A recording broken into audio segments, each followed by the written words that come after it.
میں ایک ایسی لڑکی تھی جس کی شادی ہو کر 2 سال ہو چکے تھے۔ میں بہت ہی زیادہ خوش تھی اور اللہ نے مجھے اولاد کی نعمت سے بھی نواز دیا تھا۔ اس سے بڑی میرے اوپر اللہ کی نعمت اور کیا ہو سکتی تھی۔ میری زندگی میں ایسی خوشی بہت ہی منتوں اور مرادوں کے بعد آئی تھی۔ میں نے اللہ سے رو رو کر دعا مانگی تھی کہ اللہ مجھے ایسی خوشی دے دے۔ میرے چند رشتہ دار میرے گھر مجھے مبارکباد دینے کے لیے گھر آئے تھے۔ اللہ نے مجھے بیٹی سے نوازا تھا اور میں بہت ہی زیادہ خوشی محسوس کر رہی تھی۔ میرے سبھی رشتہ داروں نے میری بیٹی کے لیے پیارے پیارے تحفے اور کپڑے لے کر آئے تھے۔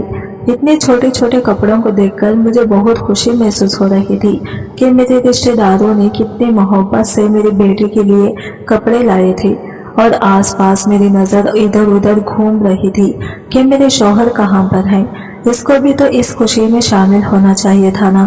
میرے رشتہ داروں نے میرے شوہر کا پوچھا، وہ اس کو بھی مبارکباد دینا چاہتے تھے۔ پتہ نہیں کہاں غائب ہو گیا تھا، فون بھی نہیں اٹھا رہا تھا، یہ کہاں پہ جا کر بیٹھا تھا، کسی کو کچھ نہیں پتا تھا۔ اب میرا شوہر اچانک کمرے میں آ گیا۔ میرے رشتہ دار بھی کمرے میں ہی موجود تھے، لیکن یہ چپ چاپ کمرے میں آیا، لیکن اس سے سلام دعا بھی نہیں کی۔ اس نے سیدھا میری طرف آیا۔ آج میری بیٹی 7 دن کی ہو چکی تھی۔ اس کا نام میں نے فاطمہ رکھا تھا۔ اپنی بیٹی کو دودھ پلا رہی تھی اور اسے گلے سے لگا کے اسے بہت سارا پیار دے رہی تھی۔ میرا شوہر سلیم اچانک سے میرے آگے بڑھا اور میری بیٹی کو مجھ سے کھینچنے لگا۔ اس کا انداز ایسا تھا کہ جھٹکے سے بچی کو مجھ سے چھین لیا گیا۔ اس کا انداز ایسا نہیں تھا کہ وہ بچی کو پکڑے گا، یعنی کہ مجھ سے چھین رہا تھا اپنی بیٹی کو۔ اور اس کے بعد اس نے ایسی ایک گھٹیا حرکت کی سب کے سامنے، جسے دیکھ کر ہم سب لوگ ابھی تک اس صدمے میں ہیں کہ یہ سب اس نے کیا کر دیا۔ لیکن 1 سال تقریباً گزر جانے کے بعد مجھے پھر سے یہ خبر ملی تھی۔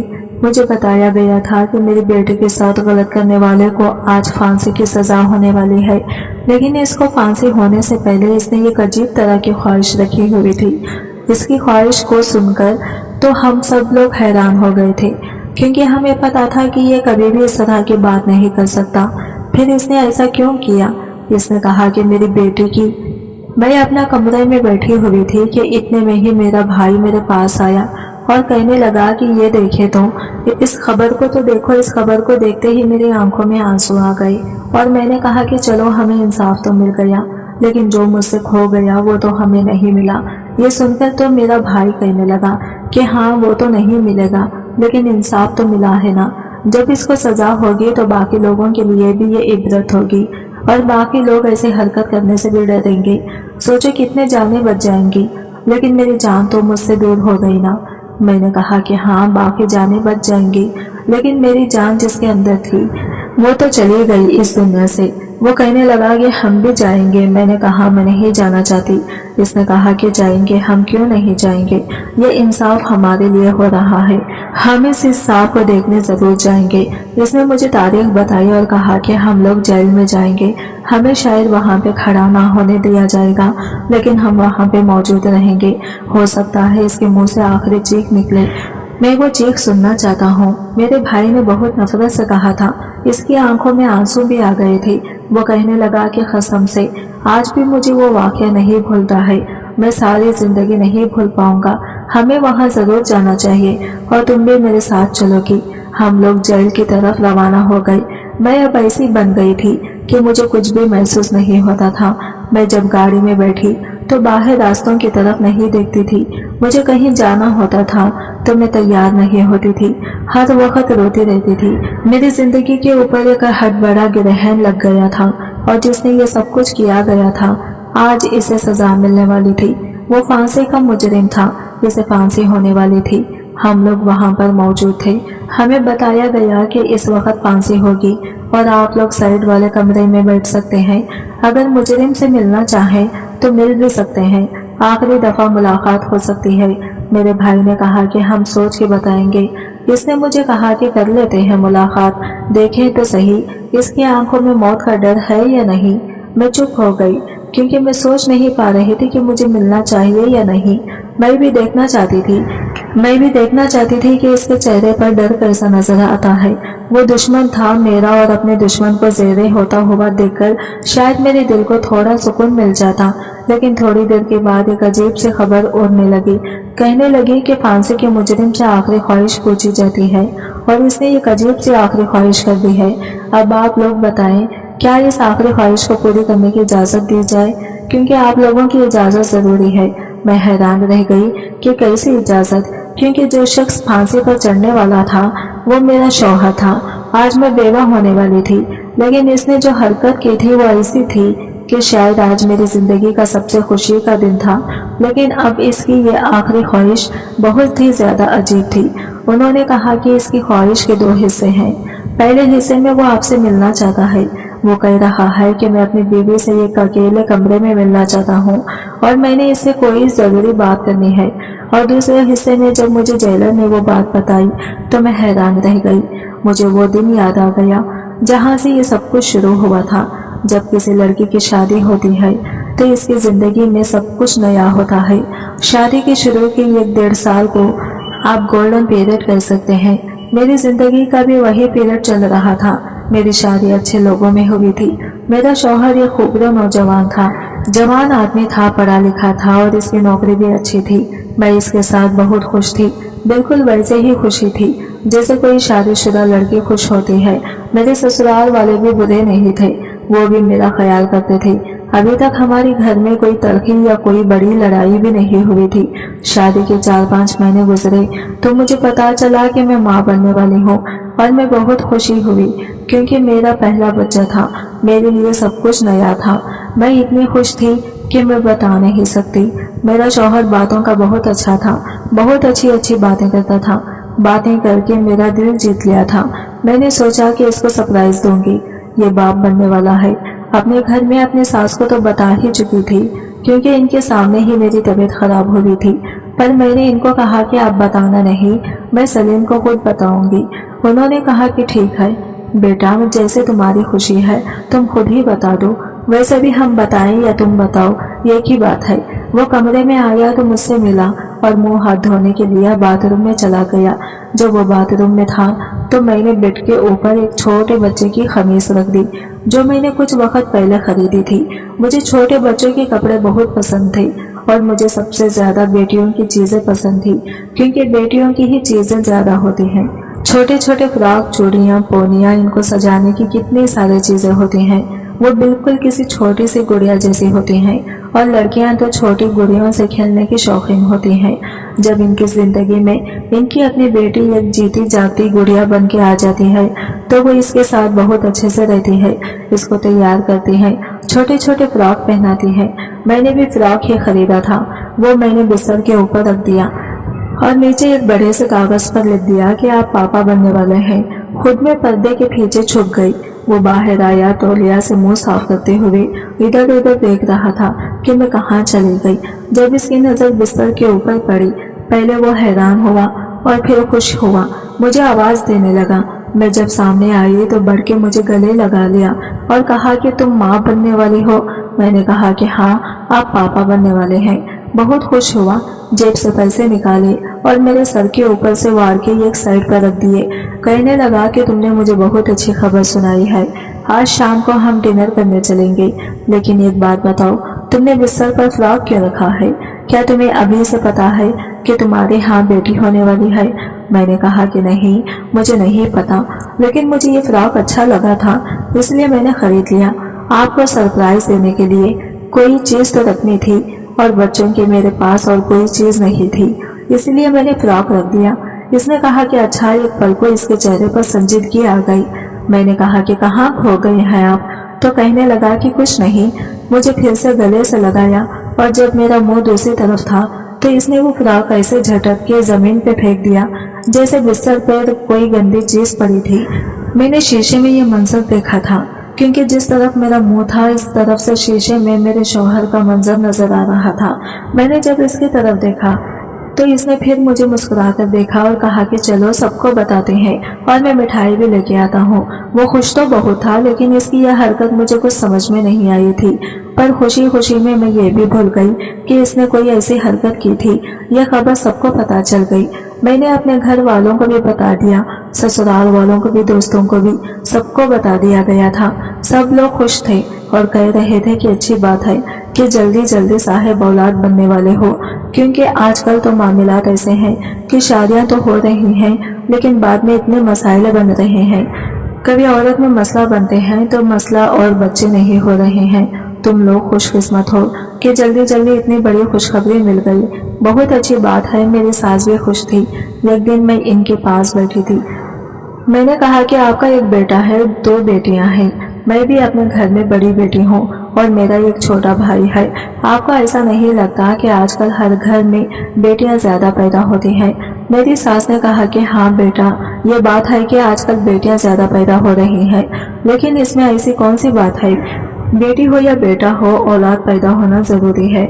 मैंने कहा कि आपके दिल में ऐसी कोई ख्वाहिश नहीं है कि आपके घर पोता पैदा हो? तो वो कहने लगी कि पोता भी पैदा हो जाएगा, पोती भी हो जाएगी। पहले पोता हो जाए, पोती हो जाए, मुझे इससे कोई फर्क नहीं पड़ता है, क्योंकि बेटा मैंने देखा है कि आजकल ऐसे मामलात हो गए हैं कि लोगों के यहाँ औलाद ही नहीं हो रही है। ऐसे में आपको कुफरान नेमत नहीं करना चाहिए कि बेटी पैदा हुई तो बेटा क्यों नहीं हुआ। मुझे मेरी सास की बातें बहुत अच्छी लगी। मुझे इनकी सोच बड़ी पसंद आई थी। वो अच्छी औरत थी, मेरा ख्याल करती थी। वैसे भी घर में ज्यादा लोग नहीं थे।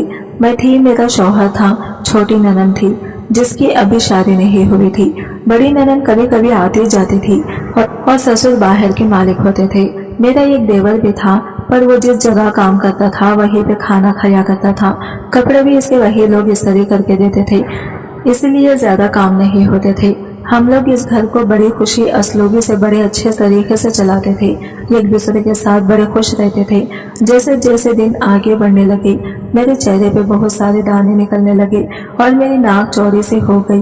मेरे शौहर ने कहा कि तुम्हें पता है, जब बेटी पैदा होती है तो चेहरे पर दाने निकलते हैं और नाक चौड़ी हो जाती है और औरत का मुंह अजीब सा हो जाता है। तुम्हारे मुंह पे इतने दाने क्यों निकल रहे हैं? तुम्हारे यहाँ बेटी होने वाली है। मैंने कहा कि ये तो मुझे नहीं पता सलीम, लेकिन हाँ, मेरे मुंह पे बहुत दाने निकल रहा है और मेरी नाक भी थोड़ी सी फैल गई है। पता नहीं ऐसा क्यों हो रहा है। वो कहने लगा कि जब बेटा पैदा होता है ना तो औरत की तबीयत बहुत ज्यादा खराब रहती है, इसे बहुत ज्यादा उल्टी आती है, इसी तरह तरह की बीमारियां हो जाती है, लेकिन इसका चेहरा साफ रहता है। तुम्हारा चेहरा तो खराब हो रहा है, लेकिन वैसे तुम्हें कोई मसला नहीं हो रहा है। इसका क्या मतलब है? मैंने कहा कि मुझे क्या पता इसका क्या मतलब है, और ऐसा नहीं होता है। मेरी एक दोस्त थी, इसके हाँ बेटा पैदा हुआ था, लेकिन इसके पूरे चेहरे पे छाया पड़ गई थी। और आप कैसी बातें कर रहे हैं? मैं तो नॉर्मल तरीके से इसकी बातें सुन रही थी। मुझे इस वक्त क्या पता था इसके दिल में क्या चल रहा है। कहने लगा कि इधर जरा मेरे पास आके बैठो और मुझे बताओ कि तुम्हारा क्या क्या खाने का दिल करता है। मैंने कहा कि मेरा करकरी चीजें खाने का दिल करता है, चिप्स, चाट, गोलगप्पे, समोसे, पकोड़े। इसने कहा कि अच्छा। वो मेरी बातें ऐसे सुन रहा था कि जैसे मैं कोई मुजरिम हूँ और वो कोई वकील है, और वो मेरी सारी बातों को बड़े गौर से सुन के कहीं नोट कर रहा था। इसने कहा कि तुम्हारा केक, मिठाई, हलवा, मीठी चीजें खाने का दिल नहीं करता। मैंने कहा कि नहीं, मेरा मीठी चीजें खाने का दिल नहीं करता, मुझे तो मीठी चीजों से उल्टी आती है। तो कहने लगा कि अच्छा ठीक है, वैसे सुनने में आया है कि जब औरत के यहाँ बेटा पैदा होने वाला होता है तो इसका मीठी चीजें खाने का दिल करता है, और जब बेटी पैदा होने वाली होती है तो नमकीन चीजें खाने का दिल करता है। अभी हम ये बात कर रहे थे कि मेरी सास दरवाजे के पास आई। वो मुझे बुलाने के लिए आई थी। दस्तक देकर अंदर आ गई और उन्होंने कहा कि पता नहीं कहाँ से तू उल्टी सीधी बातें सुन रहा है। जब तू पैदा होने वाला था तो मुझे भी मीठी चीजों से उल्टी आती थी। जब मेरी सास ने ऐसी बात की तो मेरे शौहर का मुंह अजीब सा बन गया, जैसे वो गलत साबित हो गया, क्योंकि इसकी अपनी माँ ने ही गवाही दे दी। और ये तू क्या लेके बैठ गया है? मीठी चीजें, खट्टी चीजें, छोड़ इन सारी बातों को। वो कहने लगा कि 5वां महीना शुरू होने वाला है, हम लोग जेंडर का पता करवाएंगे। मेरी सास ने कहा कि खबरदार जो तूने इस तरह की हरकत की तो बेटा ये गुनाह होता है, हम कोई जेंडर का पता नहीं करवाएंगे, हम नहीं पता करना कि बेटी है या बेटा है, वैसे भी इसने इस दुनिया में आना ही है, अगर 5वां महीना शुरू हो गया तो समझो 4 महीने और है, ऐसे गुजर जाएंगे।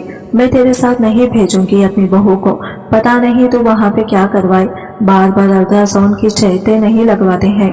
जब सब कुछ बिल्कुल ठीक जा रहा है तो फिर हमें क्या जरूरत है बार बार अल्ट्रासाउंड करवाने की, ये गुनाह होता है। जब मेरे यहाँ बच्चे होने वाले थे तो मैंने कभी भी पता नहीं करवाया था, तेरे बाप को पता चल गया ना तो वो बहुत बुरा मनाएगा। वैसे भी मैं अपने सास के साथ ही डॉक्टर के पास गई थी और 1-2 दफा ही गई थी। डॉक्टर ने कहा था कि सब कुछ ठीक है, आपका पहला बच्चा इसलिए आपके साथ मामला ठीक है, आपकी सेहत भी अच्छी है, बच्चा भी ठीक है, सब कुछ नॉर्मल है। पर मेरे शौहर के दिमाग में जाने ये बात क्यों बैठ गई थी। जब इसने 2-3 दफा मुझे ज्यादा ही फोर्स करने की कोशिश की और कहा कि जरा पता करवाते हैं तो वो कहें, तो मैंने कहा कि आप क्यों पूछ रहे हैं। पहले तो खोसा गया, फिर कुछ सोच के बोला। इसने कहा कि अरे हमारी पहले औलाद है, हमने शॉपिंग नहीं करनी, अब तुम क्या चाहती हो कि हम लड़के और लड़की दोनों की शॉपिंग करें। देखो इतने पैसे तो नहीं है मेरे पास, एक ही शॉपिंग कर सकते हैं, तो पता तो होना चाहिए कि बेटी है या बेटा। अगर बेटी है तो बेटी के हिसाब से चीजें लेंगे, अगर बेटा है तो बेटे के हिसाब से चीजें लेंगे। मैंने कहा कि लेकिन ऐसी चीजें भी तो ले सकते हैं जो बेटा और बेटी दोनों इस्तेमाल कर सके। तो कहने लगा नहीं, हमारी पहली औलाद है, हम इसके सारे जतन पूरे करेंगे। मुझे इसकी यह बात बड़ी अच्छी लगी। मैंने कहा कि हाँ ये तो बड़ी अच्छी बात कही आपने, तो फिर अब क्या करें। अम्मी ने तो पता करने से मना कर दिया है। तो कहने लगा अम्मी को बताने की क्या जरूरत है, तुम और मैं डॉक्टर के पास चलेंगे, जाके अल्ट्रासाउंड करवा लेंगे और पता चल जाएगा, इसके बाद मैं तुम्हें पैसे दे दूंगा, तुम अच्छे से शॉपिंग कर लेना। मैं तो औरत थी ना, मुझे तो शॉपिंग करने का शौक था और अपनी औलाद के लिए शॉपिंग करने का शौक किसको नहीं होता। इसलिए इसने मुझे अपनी बातों में लगा लिया और मैं भी इसकी बात मान गई। बिना अपने सास को बताए एक दिन हम लोग घर से निकल गए। मेरी सास की आदत है कि वो सवाल बहुत करती थी, इसलिए नहीं कि इनको कोई तजस्सुस होता था, लेकिन बस इनकी आदत थी। उन्होंने कहा कि कहाँ जा रहे हो बहू, बहू की हालत ठीक नहीं है, इधर उधर जाने के रिक्शा में बिठाओगे। इसको तो कहने लगा कि नहीं, रिक्शे में नहीं बिठाऊंगा, टैक्सी में ले जाऊंगा, और इसका दिल कर रहा है कुछ खाने का, पिज्जा खाने की फरमाइश कर रही है, इसीलिए लेकर जा रहा हूँ। फिर जैसे मेरी ननद ने कहा कि पिज्जा तो घर पर भी आ सकता है, हम भी खा लेंगे। इसी बहाने तो मेरे शौहर को गुस्सा आ गया और इसने कहा कि नहीं, मैं इसको खुद ही अपने साथ लेकर जाऊंगा। सिर्फ बात पिज्जा खाने की नहीं होती है, बंदा कोई बाहर की हवा भी खा लेता है तो थोड़ा इंसान का मूड अच्छा हो जाता है। और हम मियाँ बीवी के मामले में तुम लोगों का क्या काम है, तुम्हें शर्म नहीं आती है, हमारे साथ इस तरह रह के बातें करती हो, कबाब में हड्डी बनना चाहती हो। मेरा शौहर तो गुस्सा ही हो गया, ये बात वो मजाक में भी तो कर सकता था। मेरी सास ने भी महसूस किया और मेरी ननद भी मुंह बनाकर साइड पर बैठ गई कि भाई ने मुझे इतनी सारी बातें सुना दी। मैंने कुछ नहीं कहा क्योंकि मैं अपने शौहर के सामने इस तरह से नहीं बोलती थी। इसके घर वालों के सामने मैं इसकी बहुत इज्जत करती थी। वो कहता था कि कमरे में तो मुझे कुछ भी कर सकती हो, लेकिन बाहर तुमने मेरी इज्जत रखनी है। जब हम लोग जा रहे थे तो मैंने तब अपने शौहर से कहा कि आपको छोटे के साथ ऐसे नहीं करना चाहिए था, अगर इसने कह दिया तो क्या हो गया। तो कहने लगा कि मुझे पता होना चाहिए ना कि मियाँ बीवी के मामले में नहीं बोलते हैं, और ले जाएंगे इसके लिए वापसी पे पिज्जा, खाएगी ठोस लेगी। मैंने कहा कि आप क्यों इतना गुस्से में रहते हैं। तो कहता था कि बस थोड़े दिन का गुस्सा है मेरा, अगर मुझे कोई अच्छी खबर मिली तो मेरा गुस्सा बिल्कुल खत्म हो जाएगा। मैंने पूछा कि कैसी अच्छी खबर, इसने जवाब नहीं दिया। हम डॉक्टर के पास गए, ये वो वाली डॉक्टर नहीं थी जिसके पास मैं पहली बार जा रही थी। इसने मुझे कहा था कि तुम झूठ बोलो कि मुझे दर्द हो रहा था कि वो अल्ट्रासाउंड रिकमेंड करें, वरना डॉक्टर भी कहेगी कि ये लोग क्यों पूछ रहे हैं। मैंने झूठ बोल दिया। डॉक्टर ने कहा कि लग तो सब कुछ ठीक रहा है, मैं आपको अल्ट्रासाउंड लिख देती हूँ, अल्ट्रासाउंड करवा के बता दें। मेरे शौहर ने कहा था कि अल्ट्रासाउंड करवा के हम घर चले जाएंगे, अल्ट्रासाउंड वाले से पूछ लेंगे बेटा है या बेटी, इसके बाद हमें डॉक्टर के पास वापस आने की जरूरत नहीं है क्योंकि तुम्हारी तबीयत ठीक है। मुझे सब कुछ थोड़ा अजीब लग रहा था। खैर जब अल्ट्रासाउंड हुआ, रिपोर्ट हाथ में आ गई, वो आदमी रिपोर्ट भी लिख रहा था और साथ साथ बता भी रहा था कि सब कुछ ठीक है, बच्चे की पोजीशन ठीक है, पानी पूरा है। वो कहने लगा कि बच्चा बेटा है ना, تو اس نے کہا کہ دیکھیں بچے کی پوزیشن اس طرح کی ہے کہ یہ پتہ نہیں چل پا رہا ہے کہ بیٹا ہے یا بیٹی ہے۔ وہ کہنے لگا کہ یہ کیا بات ہوئی، آپ نے ہم سے 1800 روپے لیے ہیں اور آپ ہمیں یہ بھی نہیں بتا سکتے۔ اس نے کہا کہ ہر دفعہ یہ نہیں پتا چلتا ہے، ابھی بھی بچے کی پوزیشن ایسی ہوتی ہے کہ آخر تک بھی پتا نہیں چلتا کہ بیٹا ہے یا بیٹی ہے، اس لیے میں ابھی آپ کو نہیں بتا سکتا۔ آپ 2-4 ہفتے بعد دوبارہ آ جائیے گا، تب شاید اس پوزیشن ٹھیک ہو جائے۔ میرے شوہر کو تو غصہ ہی آ گیا، اتنے جتن کر کے باہر نکلے، الٹرا ساؤنڈ بھی کروایا 1800 روپیوں کا، باہر ٹیکسی والے کو بھی پیسے دیے اور پتا بھی نہیں چلا۔ وہ بہت غصہ کر رہا تھا۔ اس نے کہا کہ آج کا دن تو میرا بڑا ہی فضول ہے۔ میں بھی چپ کر گئی۔ میں نے کہا کہ وہ چھوٹے کے لیے پیزا، تو کہنے لگا زہر لے جاؤں گا میں اس کے لیے، بڑی آئی پیزا کھانے والی۔ میں نے ایک بات نوٹ کی تھی کہ میرا شوہر کبھی بھی اتنا زیادہ غصہ نہیں کرتا تھا، لیکن آج کل اسے بہت زیادہ غصہ آ رہا تھا اور اس کے غصے کا سارا مرکز اولاد کے موضوع پر ہی تھا۔ میں نے اسے کہا کہ چھوڑے نہ، بس تھوڑی شاپنگ کر لیں گے، تھوڑی چیزیں بیٹی کے لیے لے لیں گے، تھوڑی چیزیں بیٹے کے لیے لے لیں گے۔ اگر بیٹا ہوا تو بیٹی کی چیزیں رکھ دیں گے اور اگر بیٹی ہوئی تو بیٹے کی چیزیں رکھ دیں گے، اگلی دفعہ استعمال ہو جائیں گی۔ چیزیں کون سی خراب ہو جاتی ہیں؟ اس بات کا اس نے جواب نہیں دیا اور کہا کہ میرے سر میں بڑا درد ہو رہا ہے، زیادہ باتیں نہیں کرو۔ گھر آئے تو سیدھا اپنے کمرے میں چلا گیا۔ میری ساس نے بھی کہا کہ کیا ہوا اس کو، تو موڈ خراب لگ رہا ہے۔ میں نے کہا جی وہ راستے میں ٹریفک بہت زیادہ تھی، اس لیے ان کا موڈ خراب ہو گیا ہے۔ ان دنوں ہماری لڑائیاں بھی بہت ہو رہی تھی، شاید میرا موڈ خراب ہو رہا تھا۔ جب لڑائی ہو جاتی تھی تو وہ مجھے مناتا نہیں تھا، میں خود ہی اس کے پاس چلی جاتی، معافی بھی مانگ لیتی تھی، کہہ دیتی تھی کہ بس میرا موڈ خراب ہو گیا تھا، لگتا ہے مجھے موڈ سوئنگ ہو رہے ہیں۔ وہ کہتا تھا کہ موڈ سوئنگ بھی لڑکی کی دفعہ ہی زیادہ ہوتے ہیں، تم کیوں بار بار اس طرح کی حرکتیں کرتی ہو، تم مجھے چڑھا رہی ہو۔ میں اس کی باتوں سے تنگ آ گئی تھی۔ اب میں نے اسے پوچھ لیا کہ میں نے کہا کہ کیا آپ کو بیٹے کی خواہش ہے؟ کہنے لگا کہ کیوں نہ ہو بیٹے کی خواہش، مجھے صحت مند اولاد کی خواہش، کہ کیوں نہ ہو بیٹے کی خواہش، مجھے صحت مند اولاد کی خواہش ہے، لیکن اگر بیٹا ہو جائے تو اس میں کیا برائی ہے؟ بیٹے کی خواہش تو بڑے بڑے لوگوں نے کی ہے، نبیوں نے بھی اللہ سے بیٹے مانگے ہیں۔ میں تو یہ کام انسان ہوں، اگر میں بیٹے کی خواہش کروں گا تو کیا یہ برا ہے؟ میں نے کہا کہ نہیں، میرا یہ مطلب نہیں تھا، لیکن دیکھیں ہماری پہلی اولاد ہے، اگر بیٹی بھی ہو جاتی ہے تو کیا ہو جائے گا، بیٹا بعد میں ہو جائے گا۔ وہ کہنے لگا کہ نہیں، تم میری بات نہیں سمجھو گی۔ وہ ان دنوں اپنی ایک دوست کے ساتھ بھی لڑائی جھگڑا کر رہا تھا۔ میں نے اس کی باتیں سن لی، یہ ایسی باتیں تھی جیسے دو مرد ہی آپس میں کر سکتے ہیں، اور مجھے ان باتوں کی زیادہ سمجھ نہیں آتی تھی، میں صرف اپنے شوہر کے سائڈ کی باتیں سن سکتی تھی۔ وہ کہہ رہا تھا کہ ایسی کوئی بات نہیں ہے، میں بالکل ٹھیک ہوں، میں پوری طاقت میں اور پوری جان میں ہوں، تو نے مجھے نہیں دیکھا، تیرے سے زیادہ مضبوط ہڈیاں ہیں میری۔ وہ دوسری طرف سے کیا کہہ رہا تھا یہ مجھے نہیں پتا، پر میرا شوہر اپنے آپ کو اس کے سامنے مضبوط، طاقتور اور ایک پورا مرد ثابت کرنے کی باتیں کر رہا تھا۔ پھر کہنے لگا کہ ہاں 3 ہی مہینے رہ گئے ہیں، ہو جائے گی یہ بات بھی ثابت۔ بڑا آیا تو اس طرح کی باتیں کرنے والا دوست ہے یا دشمن؟ مجھے پتا ہے ہم نے دوسروں کے لیے باتیں کی ہیں، لیکن ہم پہ یہ وقت نہیں آئے گا۔ پھر وہ دن بھی آ گیا جب میرے ہاں اولاد ہونے والی تھی اور میرے یہاں بیٹی پیدا ہوئی۔ جب یہ بات باہر بتائی گئی، ظاہر میں اندر تھی تو مجھے نہیں پتا کہ باہر سب کے رویے کیسے تھے، پر ایک نرس واپس آئی تو کہنے لگی کہ آج بھی ایسے لوگ ہیں جو بیٹی پیدا ہوتی ہے تو منہ بنا لیتے ہیں۔ اس ہاسپٹل میں اور بھی بہت سے بچے پیدا ہو رہے تھے، آج پورے 7 بچے پیدا ہوئے تھے، ابھی اور عورتیں لائنوں میں لگی تھی، پتا نہیں وہ کس کی بات کر رہی تھی، پر مجھے ایسا لگا کہ جیسے میرے شوہر کی ہی بات کر رہی ہے۔ میری ساس نے بہت اچھے طریقے سے استقبال کیا، گھر میں سجاوٹ کے کھانا پکایا، لوگوں کو بلایا، مبارکباد دینے کے لیے لوگ آنے لگے۔ میرے گھر والے بھی، میرے رشتہ دار، دوست سب موجود تھے۔ میری بیٹی کا نام فاطمہ رکھ دیا گیا اور سب لوگ نے خوشیاں منائی۔ میرا شوہر اس سب میں خاموش تھا۔ رات ہوئی تو میں نے کہا کہ آپ نے تو بیٹی کو اٹھایا بھی نہیں، تو کہنے لگا کہ میں اتنے چھوٹے بچے کو نہیں اٹھا سکتا ہوں، مجھے عجیب سا لگتا ہے، جب تھوڑی بڑی ہو جائے گی تو اٹھا لوں گا۔ لیکن اس نے اس کے بعد سے بھی میری بیٹی کو ہاتھ نہیں لگایا تھا۔ وہ 7 دن کی ہو گئی تھی۔ آج میرے کچھ رشتہ دار مبارک دینے آئے تھے۔ میرا شوہر صبح سے غائب تھا، جب آیا تو اچانک میری طرف پڑا اور میری بیٹی کو مجھ سے عجیب طریقے سے چھینا۔ اتنے چھوٹے بچے کو اٹھانے کے لیے طریقے سے اٹھانا پڑتا ہے، اس کی گردن کے نیچے ہاتھ رکھنا پڑتا ہے، इसकी कमर के नीचे भी सहारा देना पड़ता है, लेकिन इसने ऐसे उठाया जैसे कोई किसी बिल्ली को उठाता है। और इसके बाद इसने मेरी बेटी को इस दुनिया से रवाना कर दिया। इसके हाथ में एक हथियार था, और यह हथियार जिससे बड़े बड़े लोगों को इस दुनिया से रवाना किया जाता है, इसी का इस्तेमाल किया इसने। हमारे कान बंद हो गए थे। हमें 5 दफा बहुत तेज आवाज आई थी।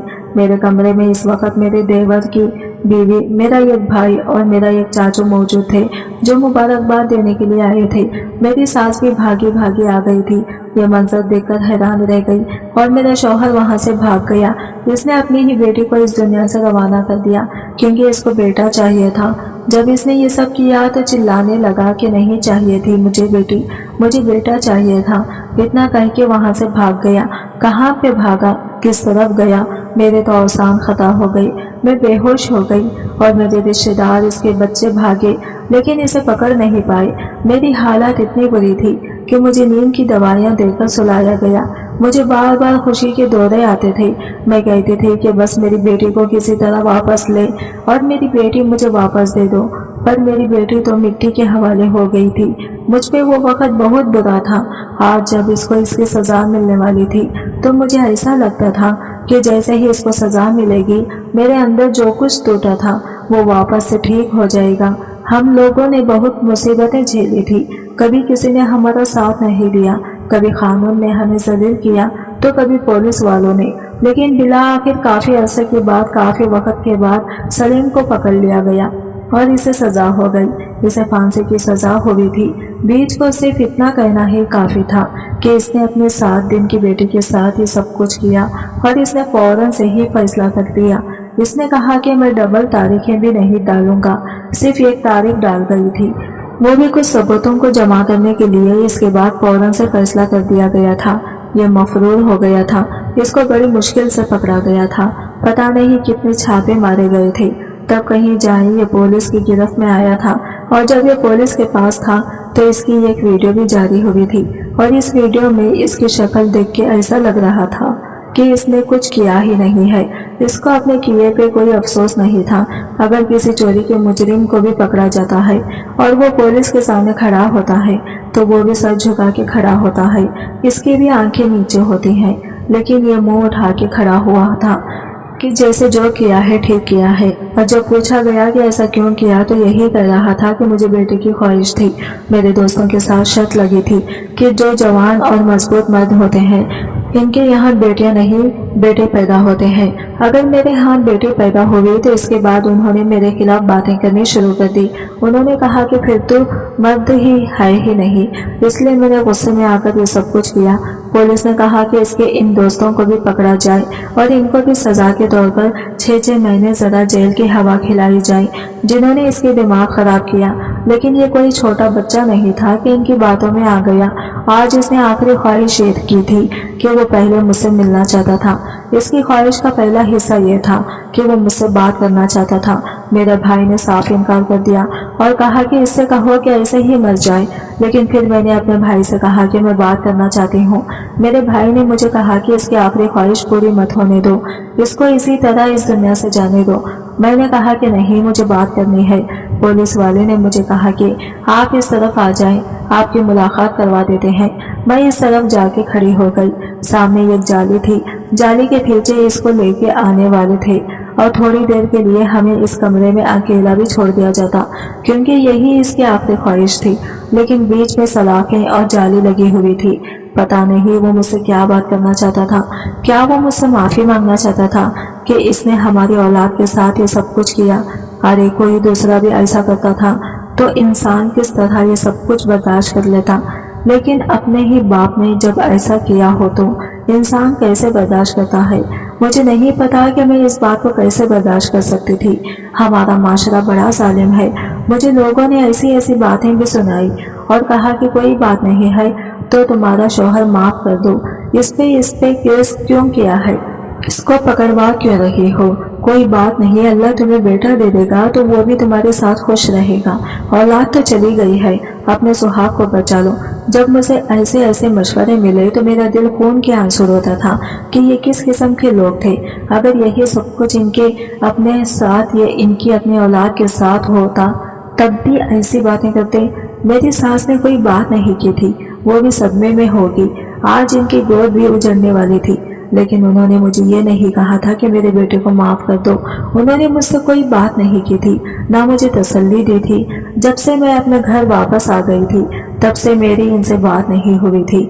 शायद वो शर्मिंदा थी, क्योंकि ऐसे इंसान की माँ थी, ऐसी तरबियत तो उन्होंने नहीं की होगी। माँ बाप तो औलाद की तरबियत अच्छी करते हैं, लेकिन औलाद की सोहबत बुरी हो तो फिर तरबियत कुछ नहीं कर सकती। थोड़ी देर के बाद मुझे मेरा शौहर नजर आया। इसे मेरा शौहर कहते हुए भी मुझे गुस्सा आ रहा था, लेकिन कहानी सुनाने के लिए, आप लोगों को समझाने के लिए ऐसा बोल रही हूँ। वो मेरी आंखों के सामने खड़ा था।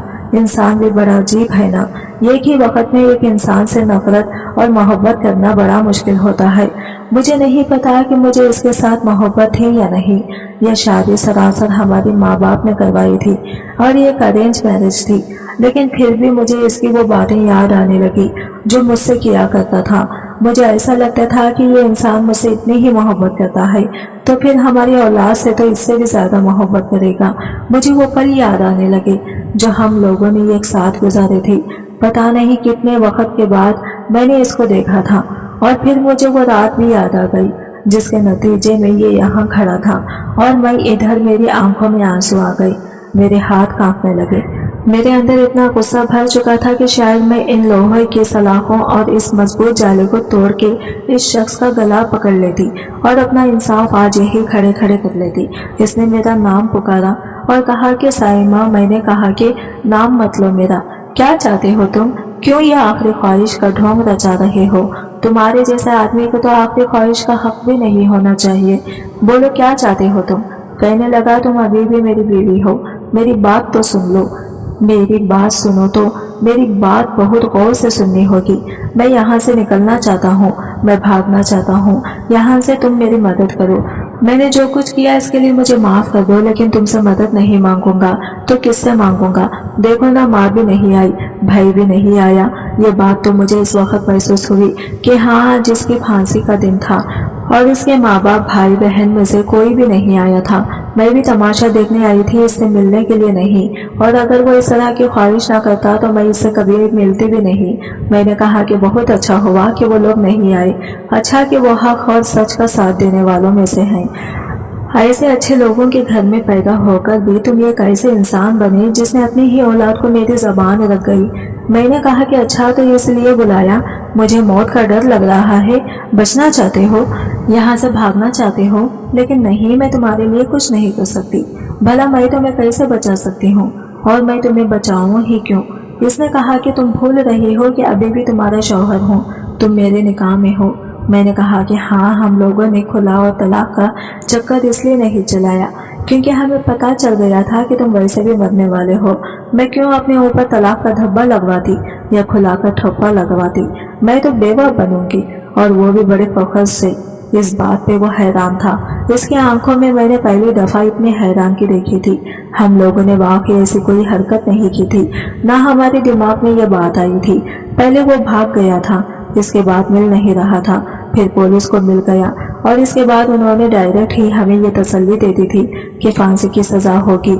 जो लोग मेरी बेटी और मेरे शौहर में से मुझे मेरे शौहर को चुनने के मशवरे दे रहे थे, वो कल को ये भी कहते कि इसको तो तलाक हो गई थी, इसने तो खुला ले ली थी। ये नहीं सोचते कि तलाक क्यों ली, खुला के लिए क्यों अप्लाई किया था। उन्होंने यही कहना था कि इसको तो तलाक हुई थी, ये तो तलाक याफ्ता है। इसलिए मेरे माँ बाप ने ये फैसला किया था कि हम इस तरह का कोई काम नहीं करेंगे। हमें कानून पे भरोसा है और सबसे ज्यादा अल्लाह के इंसाफ पे भरोसा है। ये इस दुनिया से चला जाता तो मेरी जान तो इससे वैसे भी छूट जानी थी और मैंने बेवा कहलाना था। वो कहने लगा कि मुझे निकालो यहाँ से, कुछ तो करो, मुझे निकालो यहाँ से, मेहरबानी करो। देखो मैं बदल जाऊंगा, हम फिर से एक साथ रहेंगे, हमारे यहाँ बेटी पैदा होगी। और मैं इसका नाम वो बोल रहा था कि मैं फौरन वहां से निकल गई। जब मैं बाहर आई तो पुलिस वाला खड़ा था। इसने कहा कि क्या बात है? मैंने कहा कि मुझे इससे कोई बात नहीं करनी, इसकी आखिरी ख्वाहिश थी कि मुझसे बात की जाए, वो हो गई है, मैं यहाँ से जा रही हूँ। मैं अपने भाई के पास आके बैठ गई, मेरी आंखों में आंसू। जो इसने कहा कि क्या हुआ? मैंने कहा कुछ नहीं। कहने लगा बताओ। कहने लगा बताओ मुझे। मैंने कहा कि मैं बाद में बताऊंगी, बस दुआ करो जल्दी जल्दी ये मामला खत्म हो जाए। आप लोग जानते हैं कि हम ऐसे माशरे में रहते हैं जहाँ पे इस तरह के मामलात के बाद भी बीवियां अपने शौहरों को माफ कर देती हैं, कहती हैं कि कोई बात नहीं, मेरा शौहर है, मेरा सर का साया है। बंदा इनसे सवाल करे कि जो तुम्हारी औलाद के दुश्मन निकला वो तुम्हारे सर का साया कैसे हो सकता है। ऐसे बहुत से केस थे। जब से मेरे साथ ये सब कुछ हुआ था मैं ऐसे और लोगों से बात करने की, इनसे मिलने की कोशिश कर रही थी ताकि इनके दुख को बांट सकूं और अपना दुख इनके सामने रख सकूं, क्योंकि वही मेरे दुख को समझ सकते थे। लेकिन मुझे ऐसी जितनी भी औरतों और लड़कियों के बारे में पता चला, इसमें से ज्यादातर ने मैं बाद में सुलह कर ली थी। इन लोगों ने माफ कर दिया था और अपना केस वापस ले लिया था। कुछ औरतें ऐसी भी थी जिन्होंने खुदकुशी कर ली थी। मैं भी मरना चाहती थी, मेरे माँ बाप ने मुझे मरने नहीं दिया। इन्होंने कहा कि हम इंसाफ देंगे, हमें इंसाफ मिलेगा, और हमें इस कानून के इंसाफ में उम्मीद नहीं थी। हमें अल्लाह के इंसाफ पर भरोसा था और इसने किसी न किसी तरह से तो इंसाफ करना ही था। तभी तो आज ये दिन आया था। मैं बाहर आ गई। अब इसकी दूसरी ख्वाहिश ये थी कि वो अपनी बेटी की खबर पे जाना चाहता था। मुझे अच्छी तरह से पता था इसे इससे कोई सरोकार नहीं है। वो वहां से भागने के लिए ये सब कुछ कर रहा था कि एक दफा बाहर निकालेंगे तो किसी तरह भाग ही जाऊंगा। इसकी यह ख्वाहिश भी पूरी करने का इंतजाम कर लिया गया, लेकिन साथ बहुत ज्यादा सिक्योरिटी और लोग थे। मैं नहीं समझती थी कि वो यहाँ से भाग सकता है, लेकिन शायद इसके दिमाग में कोई प्लान होता। पर अब हम पुलिस वालों को क्या कहते, बिना सबूत के यहाँ पे कोई बात नहीं मानी जाती थी। वो लोग इसे कब्रिस्तान की तरफ लेकर जा रहे थे। हम लोग भी वहाँ गए। हम लोग थोड़ा पीछे खड़े थे। जब वो खबर के पास गया तो खबर के ऊपर बैठा और फूट फूट कर रोने शुरू कर दिया, ताकि ये जाहिर कर सके कि मैं अपनी बेटी के साथ ये सब करने के लिए बड़ा शर्मिंदा हूँ और अब रो रहा हूँ। लेकिन थोड़ी देर के बाद ही एक अजीब सा मंजर सामने आया। जब इसको वहां से उठाने की कोशिश की तो वो उठ नहीं रहा था। पहले मुझे समझ नहीं आया कि क्या हुआ है। मेरा भाई आगे बढ़ा और इसने कहा कि कुछ हो रहा है। जब हम लोग आगे बढ़े तो पता चला कि वो जमीन के ऊपर बैठा था, खबर के ऊपर मुंह रखा हुआ था और उठ नहीं पा रहा था। लोग इसे हिला रहे थे कि उठो उठो, चलो खत्म हो गया वक्त, चलो तुम्हारी फांसी का वक्त हो गया। पर वो उठ ही नहीं रहा था। थोड़ी देर के बाद जब इसे झटके से उठाया तो वो एक तरफ को गिर गया। पुलिस वाले हैरान रह गए। मेरे भाई ने कहा कि लगता है वो बेहोश हो गया है। मैंने कहा कि बेहोश नहीं हुआ, बेहोश होने का नाटक कर रहा है। मैं भी आगे बढ़ी और मैंने पुलिस वालों को सब कुछ बता दिया कि ये जब मुझसे मिला था तो कह रहा था कि मुझे यहाँ से भगाने में मदद करो। मैं यहाँ से भागना चाहता हूँ, मैं मरना नहीं चाहता हूँ। लगता है ये बेहोशी का नाटक कर रहा है। लेकिन इसमें एक शख्स ने आगे बढ़कर चेक किया और कहा कि ये तो इस दुनिया में नहीं है, मर चुका है, इसकी सांसें रुक चुकी हैं। मैं ये देख के हैरान रह गई और वह सब लोग भी हैरान थे। उन्होंने मैयत को उठाया और वापस जेल में आ गए। वहाँ पर यह कंफर्म हो गया कि वाकई इस दुनिया में नहीं है और मैयत इसके घर भेज दी गई। वहाँ से हम लोग वापस मेरी बेटी की खबर पे आए। मैं वहीं खड़ी थी और सोच रही थी कि ये सब कुछ हुआ कैसे। हम लोग भी हैरान थे। वो नाटक कर रहा था, ये तो हम सबको पता है, यहाँ से भागने के लिए बाहर निकला था और खबर के ऊपर बैठ के जो रो रहा था वो भी एक नाटक ही था। लेकिन ये कैसे हुआ कि अचानक इसकी जान निकल गई, ये बात हमें आज तक समझ नहीं आई। मैं भी अपनी बेटी की खबर पर बैठी और रोने लगी। मैंने इससे कहा कि तुम्हारा इंसाफ हो गया है मेरी जान, मेरी नन्ही परी, मेरी छोटी सी फूल जैसी बेटी। तुम तो इस दुनिया में अभी अभी आई थी। तुमने तो ठीक से अपनी माँ को देखा भी नहीं था। मैंने तुम्हें महसूस भी नहीं किया था और तुम्हें मुझसे दूर कर दिया गया। तुम्हें मेरी जिंदगी का सबसे बड़ा मंजर बना दिया गया और तुम हमेशा मेरे दिल में जिंदा रहोगी और मैं तुम्हें कभी नहीं भूलूंगी। तुम मेरी जान हो। तुम्हें मैंने अपने जिस्म से पैदा किया था। तुम्हारे लिए मैं कुछ भी करने को तैयार थी। वो तुम्हारा बाप था। यह हम दोनों की बदकिस्मती थी और अब वो इस दुनिया में नहीं रहा है। मुझे ऐसा लगता था कि मेरी बेटी ने खुद ही अपना बदला ले लिया। जब वो मनहूस आदमी इसकी खबर पे सर रखकर रोने की एक्टिंग कर रहा था तो शायद किसी तरह वहीं पर इसकी जान निकल गई। बहुत अच्छा हुआ इसके साथ। मैं एक दिल में कोई अफसोस नहीं है और मैं आप सबसे भी कहना चाहती हूँ कि बेटियों को अजाब समझना छोड़ दें। बेटियों के साथ अच्छे से पेश आएं, अच्छी अच्छी तस्वीरें बनाएं, वीडियो बनाएं, इनको अपलोड करें, दुनिया तक पहुँचाएं। लोगों को ये दिखाएं कि घर में बेटियां पैदा होना कोई अजाब नहीं होता है। इस चीज़ को नॉर्मलाइज करने की कोशिश करें। और अगर बेटी पैदा हुई तो कुछ बुरा नहीं हुआ है, आपके साथ कुछ बुरा नहीं होगा। सोशल मीडिया बहुत बड़ी पावर है, इसका इस्तेमाल करें, अपनी बेटियों पे फख्र करें, इनके पैदा होने पर खुशियां मनाएं ताकि इस माशरे में ये चीज़ ख़त्म हो जाए। अभी तक नहीं ख़त्म हो पा रही है। मेरी बेटी तो इस दुनिया से चली गई, लेकिन मैं दुआ करती हूँ कि दुनिया की किसी माँ के साथ भी इतना बुरा ना हो जितना मेरे साथ हुआ है। आज की वीडियो कहानी आपको कैसी लगी कमेंट करके ज़रूर बताइएगा, और वीडियो अच्छी लगी है तो लाइक शेयर जरूर कीजिएगा, हमारे चैनल को सब्सक्राइब करें फ्रेंड्स।